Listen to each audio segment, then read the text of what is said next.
జై ఆంధ్ర, భారత మాతాకి జై. అనంతపురం ఎమ్మెల్యే అనంత వెంకట్రామరెడ్డి గారు, మరొక మారు మీకు అనంతపురం అర్బన్ ఎమ్మెల్యే టికెట్ వచ్చినందుకు ధన్యవాదాలు. కానీ వెంకట్రామరెడ్డి గారు, మీరు 2019 నుంచి నేటి వరకు అంటే 24 వరకు ఎమ్మెల్యేగా అనంతపురం ఎమ్మెల్యేగా కొనసాగారు. మీరు ఈ 5 ఏళ్ల కాలంలో నగరంలో చేసిన అభివృద్ధి ఏందో ప్రజలకు వివరించి వచ్చే ఎన్నికలకు మీరు ప్రచారానికి రాగలరా అని చెప్పి మీకు సూటిగా ప్రశ్నిస్తున్నాం. అనంత వెంకట్రామరెడ్డి గారు, మీరు ఈ 5 ఏళ్లలో పూర్తిగా విఫలమైనారు. నగరంలో ఎటువంటి అభివృద్ధి జరగలేదు. అర్బన్ నియోజకవర్గంలో ఏదో అరాకొర అభివృద్ధి చేసి ఇదే అభివృద్ధి అంటే జనాలు ఈరోజు మిమ్మల్ని మరొక మారు ఓట్లు వేయడానికి సిద్ధంగా లేరని తెలియజేస్తున్నాం. అనంత వెంకట్రామరెడ్డి గారు, మీకు సూటిగా ప్రశ్నిస్తున్నాం.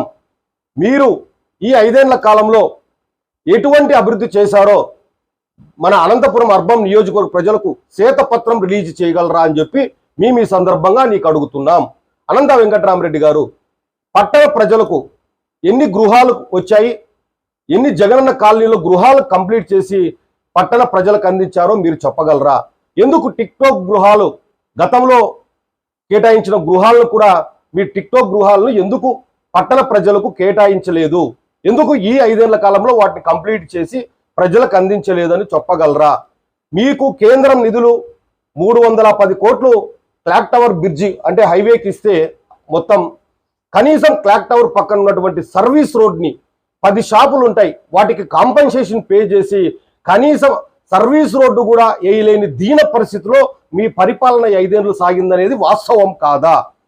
మేము అనంత వెంకటరామరెడ్డి గారు మీకు సూటిగా ప్రశ్నిస్తున్నాం.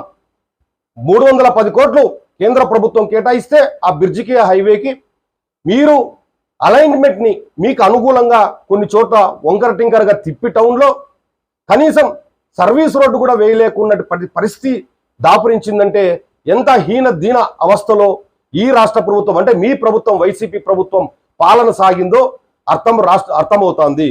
మీరు ఒకటే అడుగుతున్నాం వెంకటరామరెడ్డి గారు, ఆ సర్వీస్ రోడ్డుని ఏమన్నా కనీసం వచ్చే ఎన్నికలకు ఇంకా 2 నెలల టైం ఉంది, పూర్తి చేయగలరా అని అనంతపురం పట్టణ ప్రజల తరఫున మేము నిన్ని సూటిగా ప్రశ్నిస్తున్నాం. అనంత వెంకట్రామరెడ్డి గారు, మీకు మరొక మారు అనంతపురం పట్టణ ప్రజలు ఎందుకు ఓటేయాలో చెప్పండి. ఏమైనా పారిశుద్ధ్య సమస్యను తీర్చగలిగారా? లేదంటే అనంతపురంలో నీటి ఎద్దడి చాలా ఉంది.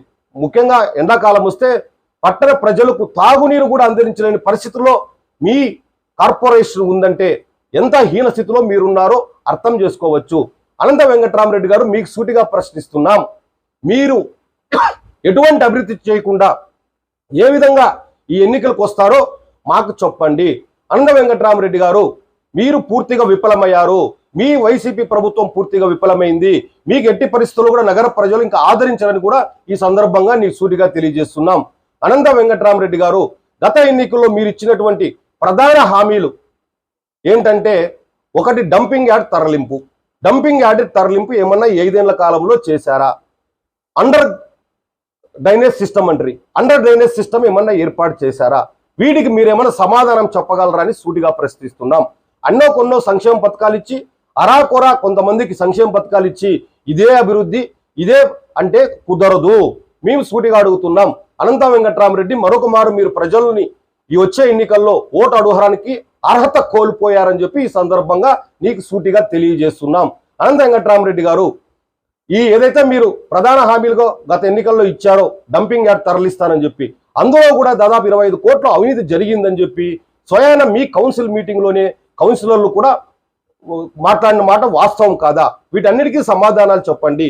వీటి సమాధానాలు చెప్పకుండా మేము వచ్చే ఎన్నికలకు వస్తాం, ఓట్లు అడుగుతామంటే అనంతపురం పట్టణ ప్రజలు మీకు ఓట్లు వేయడానికి సిద్ధంగా లేరని తెలియజేస్తున్నాం.